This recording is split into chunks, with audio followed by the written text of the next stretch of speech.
Assalamualaikum warahmatullahi wabarakatuh. Perkenalkan, nama saya Febiudi Kinanti. Saya berasal dari kelompok 1.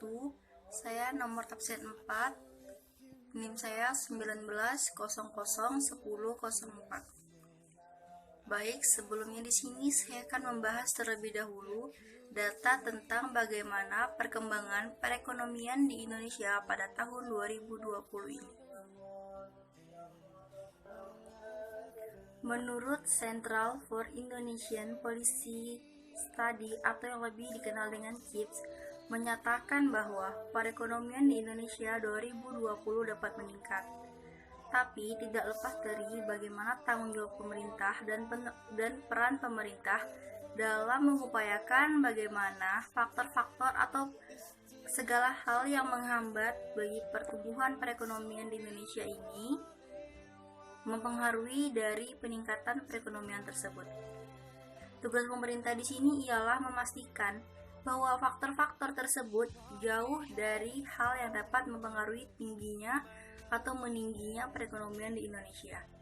Karena apabila pemerintah mampu untuk membendung atau untuk menghalangi dari faktor-faktor tersebut, maka perkiraannya 2020 ini Indonesia akan mengalami peningkatan lagi pada perekonomian.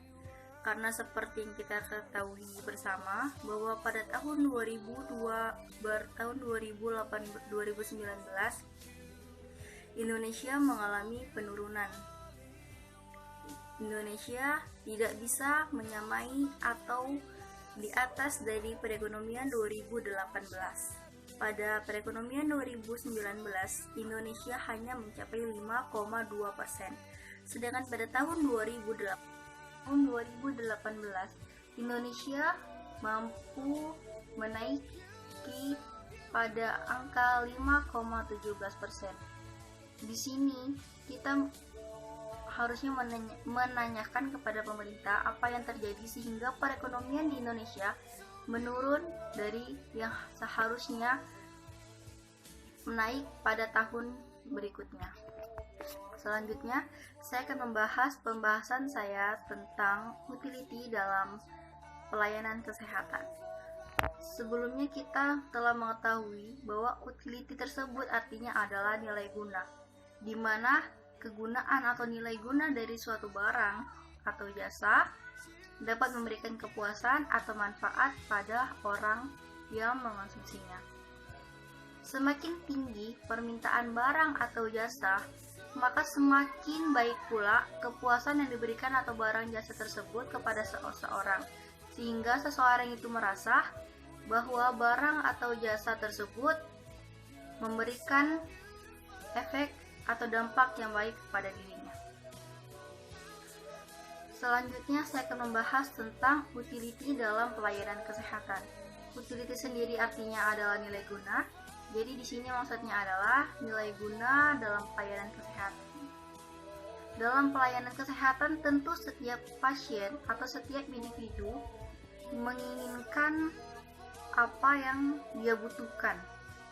Seperti halnya pasien, jika dia sakit, dia menginginkan obat, dia menginginkan pelayanan yang baik dari dokter dan perawat, dari bagian administrasi, dari bagian farmasi. Nah, kepuasan pasien tersebut dalam pelayanan atau jasa dan barang tersebut yang diberikan dari pegawai rumah sakit, itulah utility yang kita dapatkan pada pelayanan kesehatan. Jadi, utility dalam pelayanan kesehatan ini ialah kepuasan pasien tersebut dalam menerima perlakuan jasa atau barang sesuai dengan yang ia butuhkan.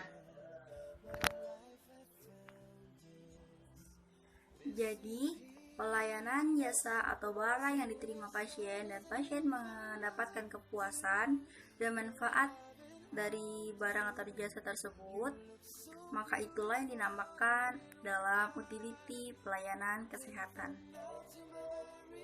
Dan selanjutnya saya akan menyampaikan kesimpulan dari pembahasan saya pada hari ini. Pertama, tentang perekonomian. Perekonomian Indonesia 2020 ini dapat meningkat apabila pemerintah mampu dan kita warga negara juga mampu menaikkan atau menjauhkan negara kita dari hal-hal yang dapat mempengaruhi penaikan perekonomian tersebut. Seperti halnya kita mengurangi pengangguran, itu juga dapat menaikkan perekonomian di Indonesia ini. Dan yang selanjutnya, kesimpulan tentang utility dalam pelayanan kesehatan. Jadi, segala sesuatu, barang atau jasa yang diterima oleh pasien dalam pelayanan kesehatan dan pasien tersebut merasakan kepuasan atau manfaat sesuai dengan yang ia butuhkan, maka itulah yang dinamakan dengan utility pelayanan kesehatan. Baik, saya rasa sekian dari saya. Apabila ada kesalahan, saya mohon maaf, karena kesalahan datangnya dari saya dan kesempurnaan hanyalah milik Allah. Terima kasih telah memperhatikan. Assalamualaikum warahmatullahi wabarakatuh. Selamat malam.